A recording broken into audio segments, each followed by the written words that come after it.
தென்கட்சிக்கோ சுவாமிநாதன் ஐயா ஒரு கதை ஒன்று சொல்லுவாங்க.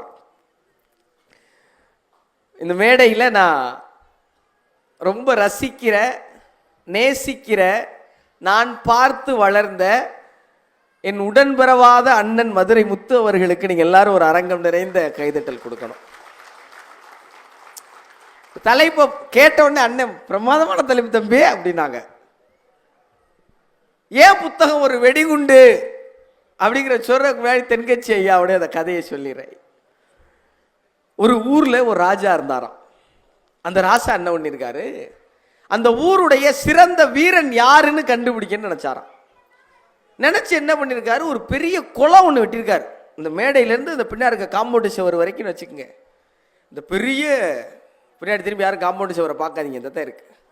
எல்லாரும் காம்பவுண்டு சுவர் எங்க இருக்கு வெட்டி அதுல விஷ பாம்பு, முதல, விஷ செடி இதெல்லாம் போட்டிருக்காரு. போட்டு ஒரு அறிவிப்பு, யார் இந்த குளத்தை நீந்தி கடக்கிறானோ அவன்தான் இந்த நாட்டுடைய சிறந்த வீரன், அவனுக்கு 100 ஏக்கர் நிலம் தர்றேன், வேணாம்னா 1000 பவுன் தங்க நகை தரேன், அதுவும் வேணாம்னா என் பொண்ணையே தரேன் இருக்கார். இளவரசி யாருன்னா செங்கல்பட்டில் பிறந்த பிள்ளை மாதிரி அவ்வளோ அழகா இருக்கு, தகத்தகன்னு மின்னுது, தங்கத்தை விட மின்னுது. இதை கேட்ட உடனே உற்சாக பெருவெல்லாம், இளைஞர் கூட்டம் வந்துருச்சு. அப்படியே குளத்தை சுத்தி மொய் மொய் நிற்கிறான் ஆம்பளை ஊரா. ஆனா ஒரு வயலும் குதிக்கல, ஏன்னா உள்ள பாம்பு போங்குது, முதல்ல வாங்குது, எல்லாருக்கும் கால் நடுங்குது. ராஜாக்கு ஒரே வருத்தம், என்னடா அது 100 ஏக்கர் 1000 பவுன். உங்களுக்குலாம் வருத்தம் இருக்கும், தங்க விலை இவ்வளவு பவுன் தெரிஞ்சிருந்தா. தக்காளி வெங்காயம் வாங்குறதுக்குலாம் ஒரு காலத்தில் வித்தானையா பாவி மனுஷன். நாயா சொல்றாங்க, எங்க வீட்டில் தம்பி மற்றதுக்கு வித்தாலும் பரவாயில்ல, கண்டதுக்கு வித்துட்டான் தம்பி அந்த ஆளு. எதுக்கு 3000 ரூபா 4000 ரூபாய்க்கு வித்தன் தம்பி, இன்னும் அடகு கடையில் வச்சுட்டு மீட்கவே இல்லை தம்பி. இன்னைக்கு 1.5 லட்சம் ரூபா செய்கூலி சேதாரம் ஜிஎஸ்டி. சரி எதுக்குன்னு இப்போ தங்கத்தெல்லாம் மறந்துட்டோம். முதல்ல விலையை பார்த்து வைத்தறிச்சப்பட்டுக்கிட்டு இருந்தோம், இப்போ அதுக்கு நமக்கு என்ன சம்பந்தம், விட்டுருவோம்னு விட்டுட்டோம். இதெல்லாம் தாரம்ட்டமே, யாருமே குதிக்கலையேன்னு ராஜா நினைச்சுக்கிட்டு இருக்கிறப்ப என்னைய மாதிரி சரி விட்டுருங்க வேணாம், உங்களை மாதிரி ஒரு இளைஞன் சட்டான்னு குதிச்சிட்டான். உள்ள குதிச்சு முதலையெல்லாம் மிதிச்சு பாம்பெல்லாம் தள்ளி விட்டு செடியெல்லாம் அத்தறிஞ்சு மேலே ஏறினா ஊரே கொண்டாடுறேன்.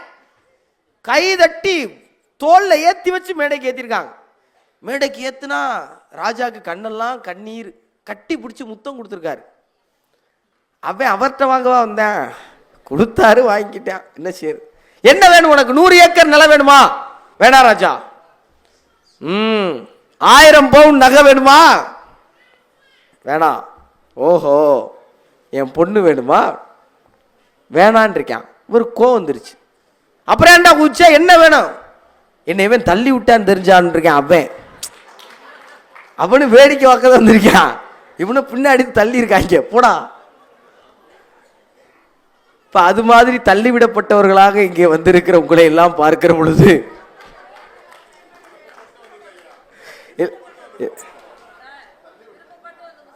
பார்க்கிறேன், மேடம் முடியும் போது எவ்வளவு விருப்பப்பட்டு இருக்கிறீங்க, எவ்வளவு பேர் அப்படி.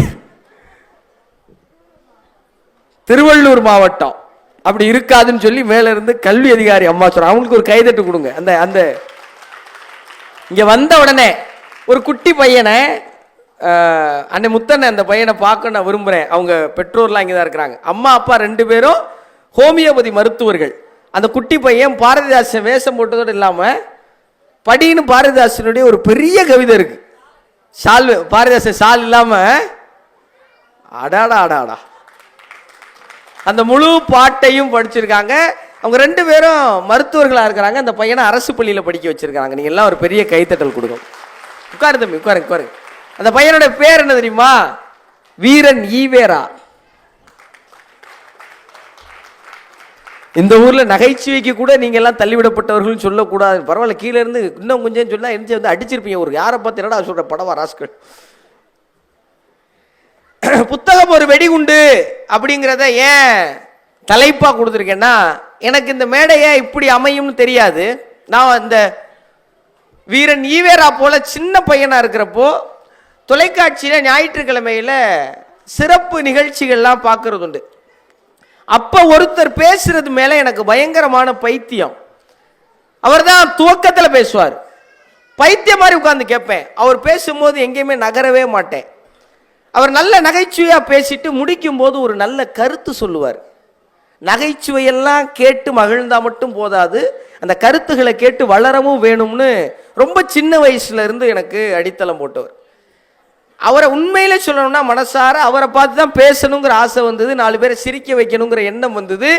அப்ப சும்மா எதையாவது பேசக்கூடாது, அவர் சொன்ன மாதிரி நம்மளும் எதையாவது கருத்து சொல்லணுங்கிறது இருந்துச்சு. வாசிக்க ஆரம்பிச்சோம், படிக்க ஆரம்பிச்சோம்.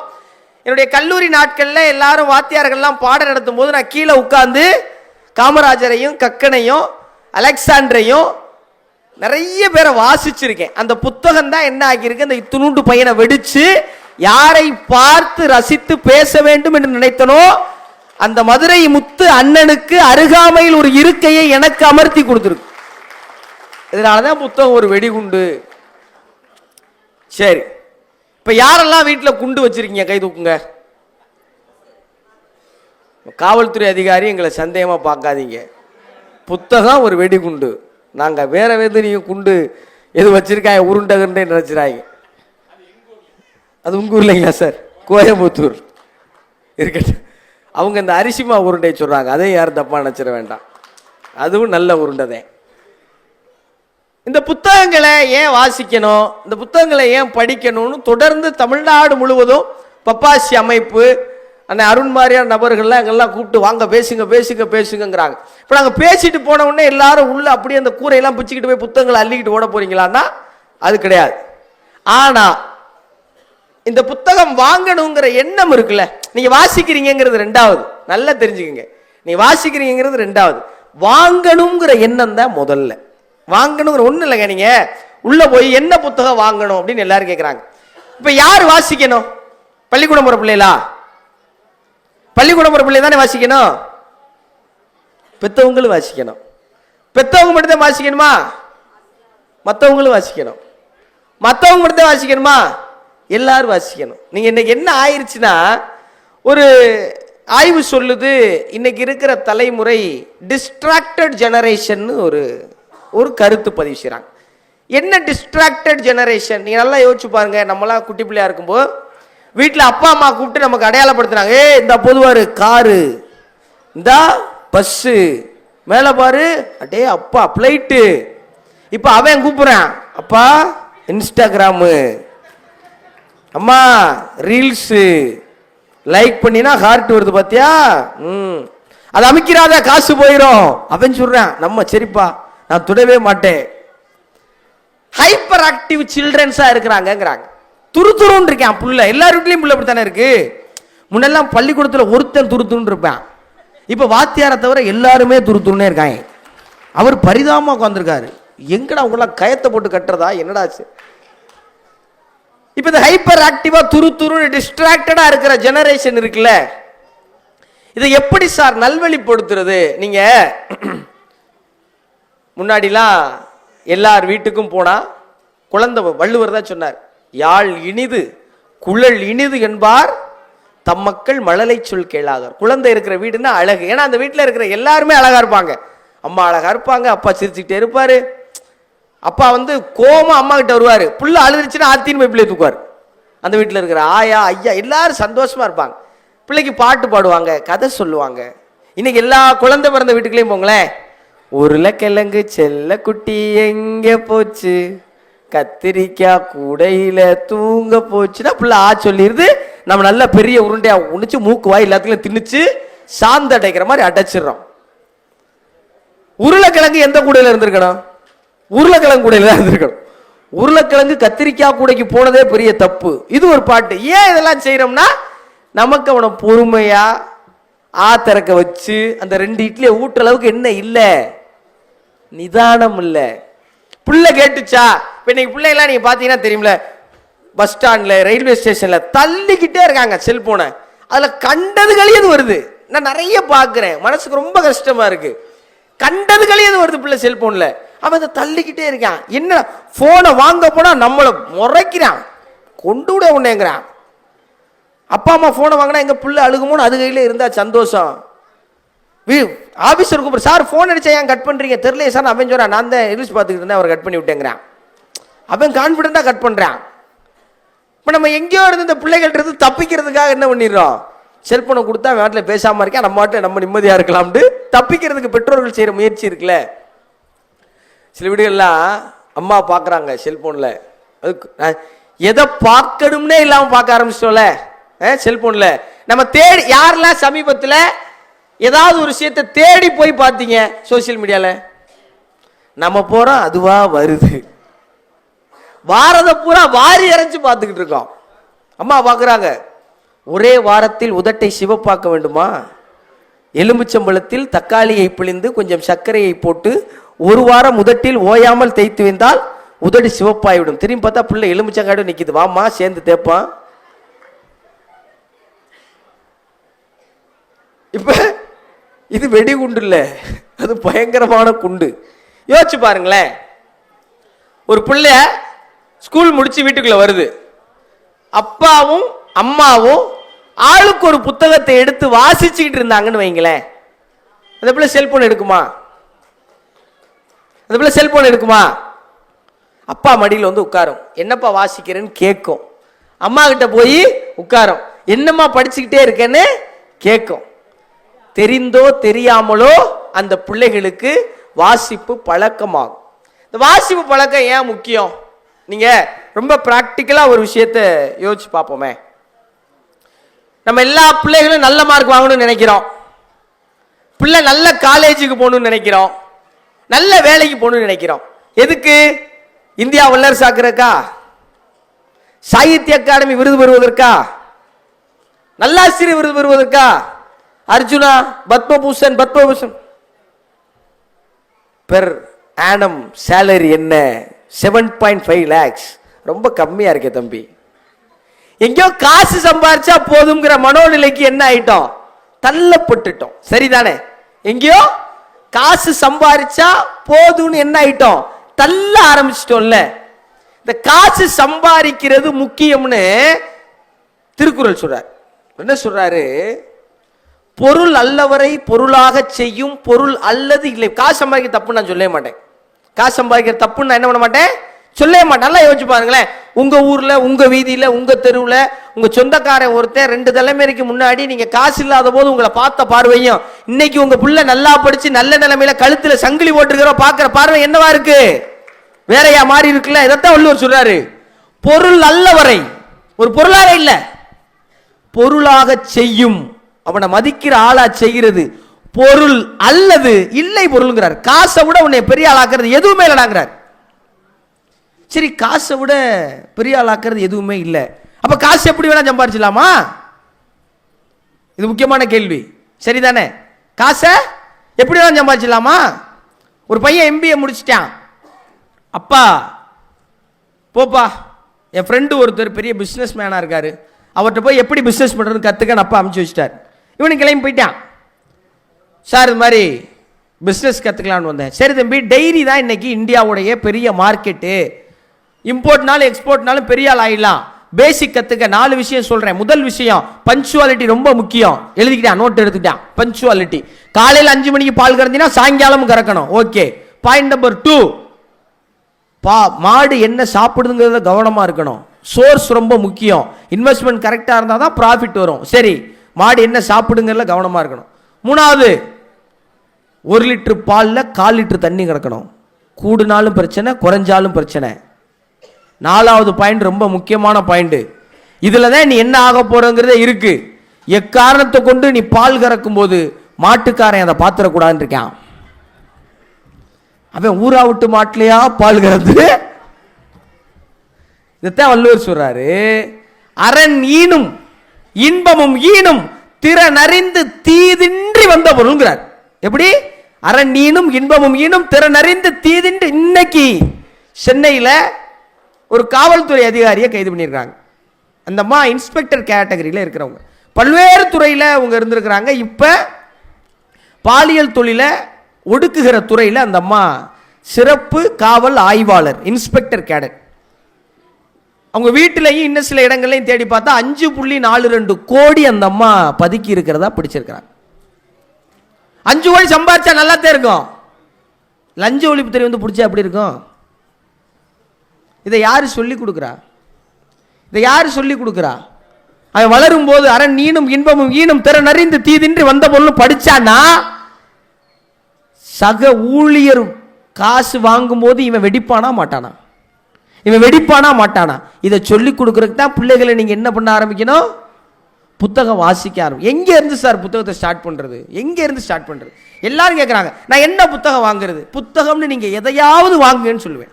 எதையாவது வாங்குங்க, சும்மா உள்ள போங்க, நிறைய பதிப்பகம் இருக்கு, உள்ள புகுருங்க. ஒரு வருத்தமான செய்தியை நான் இங்கே பதிவு பண்ணணும்னு நினைக்கிறேன். இன்னைக்கு இருக்கிற பிள்ளைகள் இருக்காங்கல்ல, அறிவார்ந்தவர்களாக இருக்கிறாங்க, சரி எல்லாம் ஓகே. அவனுக்கு ஒன்று மிஸ் ஆகுது சார். என்ன தெரியுமா? இன்றைய தலைமுறை பிள்ளைகளிடம் உணர்வு ரொம்ப குறைவாக இருக்கு. எத்தனை பேர் அத்தை மேலே உசுரா இருக்கான்? எத்தனை பேர் மாமா மேலே பிரியமா இருக்கான்? எத்தனை பேருக்கு தாத்தாவை ரொம்ப பிடிச்சிருக்கு? எத்தனை பேருக்கு பாட்டினா ரொம்ப சரி. ஒன்று விட்ட மாமா செத்ததுக்கு இங்கே இருக்கிற எல்லா பெரியவங்களும் அழுதுருக்கோம்ல. யாரோ ஒரு அத்தையோடைய விபத்துக்கு நம்ம எல்லாரும் சாப்பிடாம இருந்திருக்கோம்ல. ஒருவேளை இன்னைக்கு தாத்தா தவறிட்டாருங்கிற செய்தி பேரனுக்கு போனா தாத்தா இவ்வளவு நாள் எங்க இருந்தாருன்னு கேட்கிறான்ல சார். உண்மையா பொய்யா? உண்மையா பொய்யா?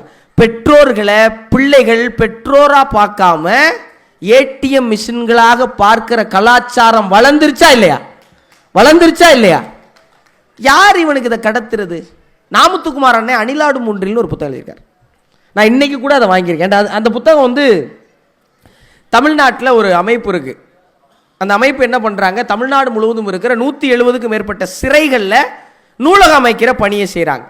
அண்ணன் ஜின்னான்னு ஒருத்தர் உடன் செய்கிறார்.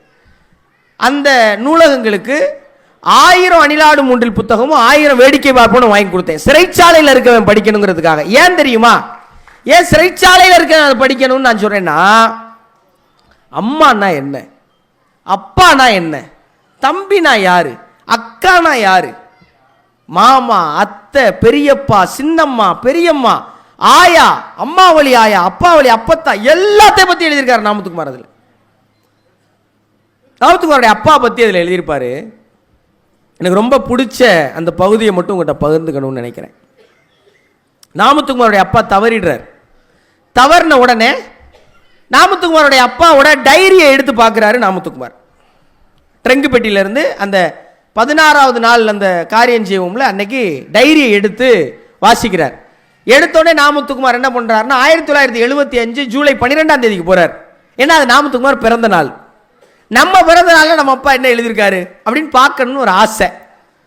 அதில் எழுதுறாரு, அண்ணன் சற்றே சாய்ந்த கையெழுத்தில் இந்த ஒற்றை வரியை எழுதியிருந்தீர்கள் அப்பா, இந்த உலகத்தின் 2வது அறிவாளி பிறந்து விட்டான். இது நாமத்துக்குமாருடைய அப்பா நாமத்துக்குமார் பிறந்தப்ப எழுதினது குறிப்பு. அன்று நீங்கள் என் மீது வைத்த மூட நம்பிக்கை எனது தன்னம்பிக்கையாக இன்று மாறி இருக்கிறது. அதனால் தான் நாமத்துக்குமார் உலகம் போற்றும் கவிஞனாயிருக்கிறான் என்று எழுதி கொண்டிருந்த போது இந்த உலகத்தின் 3வது அறிவாளி என் விரலை பிடித்து விளையாட அழைத்துக் கொண்டிருக்கிறான் எழுதார் நாமத்துக்குமார். ஆதவன் நாமத்துக்குமார் வந்து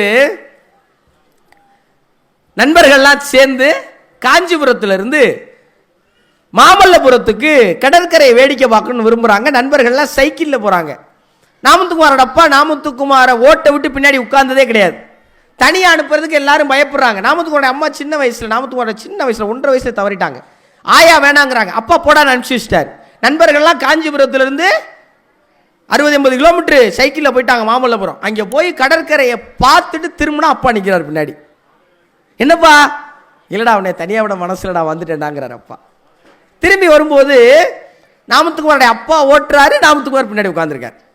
ஓட்டிகிட்டே வர்றாங்க. அங்கேருந்து நிறைய பேசிக்கிட்டே வந்து வராங்க. இப்போ அப்பா தவறுனதுக்கு அப்புறம் அப்பாவுடைய அஸ்தியை கரைக்கிறதுக்கு மாமல்லபுரம் கடற்கரைக்கு எடுத்துகிட்டு போகிறார் நாமத்துக்குமார். கரைச்சிட்டு திரும்பி வரும்போது எழுதுறாரு, அன்று நான் கடந்து வந்த பாதை என் வாழ்வில் என்றுமே கடக்க முடியாத பாதை அப்பா அப்படின்னு எழுதுறாரு. இந்த உணர்வுகளை வாசிச்ச குழந்தை அப்பாவை ஏடிஎம் மிஷினா பார்க்குமா? இந்த உணர்வுகளை வாசிச்ச குழந்தை. வைரமுத்து ஐயாவுடைய நிறைய பாடல்கள் நீங்களாம் ரசிச்சிருப்பீங்க. நல்ல கவிஞர்களுடைய கட்டுரைகளை வாசிங்க. வைரமுத்து ஐயாவுடைய வைரமுத்து சிறுகதைகள்னு ஒரு தூரத்து உறவுன்னு முதல் கதை ஒன்று இருக்கு. அதை எல்லா பெற்றோர்களும் வாங்கி வாசிக்கணும்.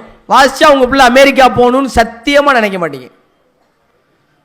கனடாவில் போய் செட்டில் ஆகணும்னு சத்தியமா நினைக்க மாட்டீங்க. சார், ஒரு வாரத்துக்கு முந்தின செய்தி சார். அப்ராட்ல இருந்து ஒரு பையன் வந்திருக்கான். ஹைதராபாத்ல அப்பா அம்மா பிசினஸ் பண்ணணும்னு நினைக்கிறான். இன்வெஸ்ட்மெண்ட் அப்பா அம்மா கிட்ட கேட்கிறான். அப்பா அம்மா தரலைன்னு சொன்னாங்க. அவன் என்ன பண்ண தெரியுமா?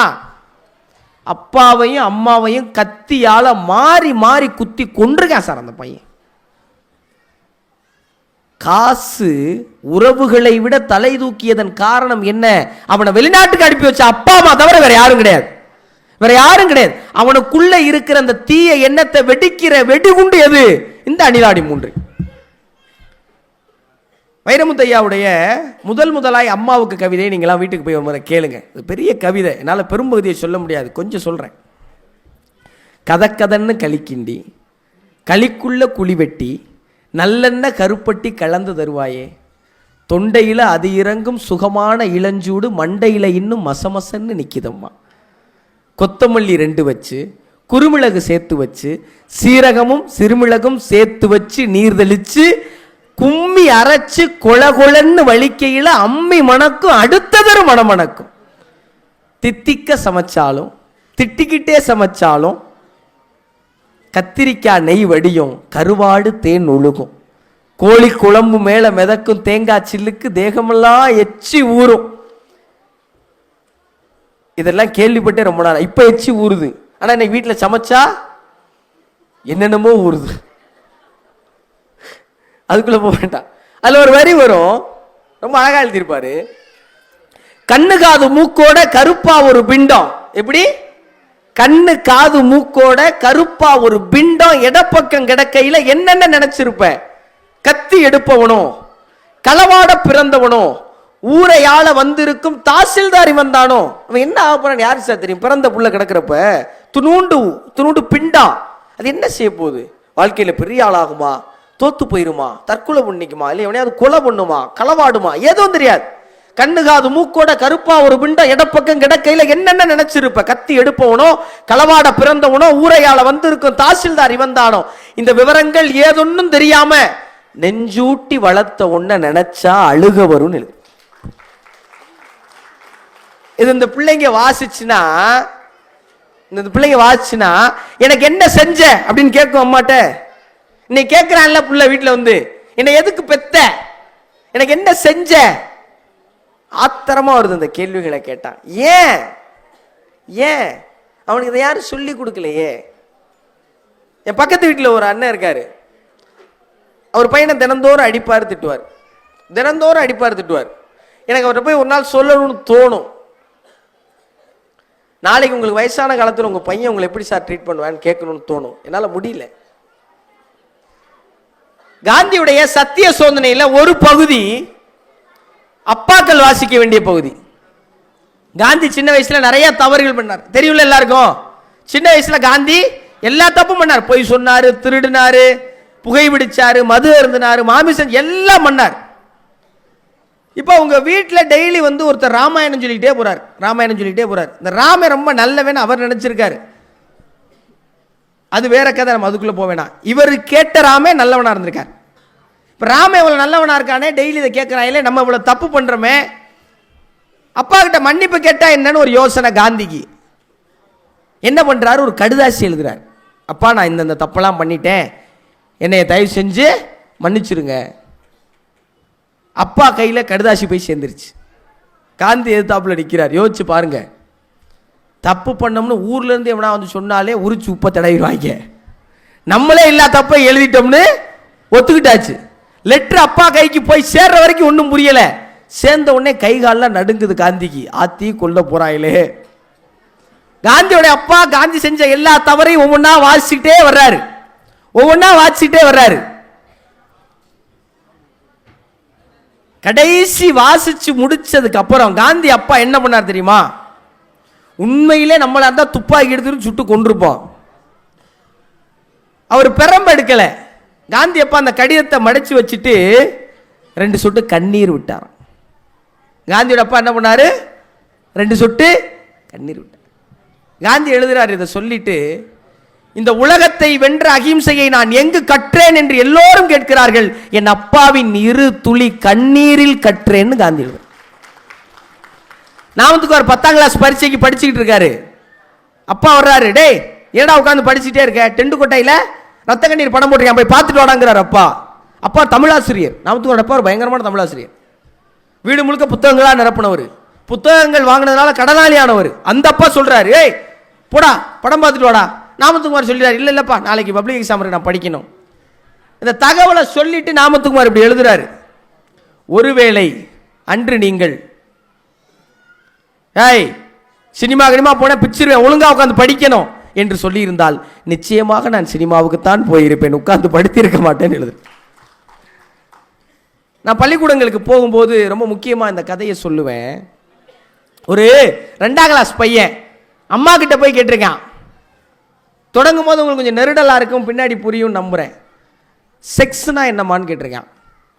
அம்மா செவ்வுல பேத்து அடி உரிச்சு. அப்பா வர்றாரு, ஏண்டி பிள்ளைய போட்டு இந்த அடி அடிச்சிருக்க, எங்க அவன் செக்ஸ்னா என்னன்னு கேட்குறாங்க. அப்பா பின்னிட்டார். பள்ளிக்கூடத்துக்கு கூட்டி போயிட்டாங்க பிள்ளைய. என்ன சொல்லி கொடுத்து வளர்த்துருக்கீங்க பிள்ளைக்கு, உங்கள் நம்பி பள்ளிக்கூடம் அனுப்பினான். டீச்சர் என்ன கேட்டான், செக்ஸ்னா என்னன்னு கேட்டான். டீச்சர் உங்கள் பிள்ளை தான் பள்ளிக்கூடத்தில் வந்து எல்லா பிள்ளையும் கெடுக்குதுன்னு அவங்களுக்கு அடின்னு அடிச்சு கடைசி பெஞ்சில் அவன் மூஞ்சி மோரெல்லாம் வீங்கி உட்கார்ந்துருக்கான். பக்கத்தில் இருந்த பையன் கேட்டிருக்கான், என்ன மாப்பிள்ள ஏன்டா அந்த அடி அடிக்கிறான், செக்ஸ்னா என்னடா தெரியலடா, அந்த ஐடி கார்டில் கடைசியில் போட்டுருந்துச்சு, அது என்னன்னு கேட்க போனது தாண்டா இந்த அடி அடிக்கிறான். அவன் பாலினம் என்னன்னு கேட்டிருக்கான். மேலு ஃபீமேல்னா முடிஞ்சு போச்சு, ஆளாளுக்கு மேலுக்கு போட்டு அடிச்சு அவனை. குழந்தைகளிடம் நீங்கள் அமர்ந்து உரையாட வேண்டும் என்பதை எல்லா புத்தகங்களும் ஏதோ ஒரு வரியில் உங்களுக்கு நிச்சயம் பதிவு செய்யும்.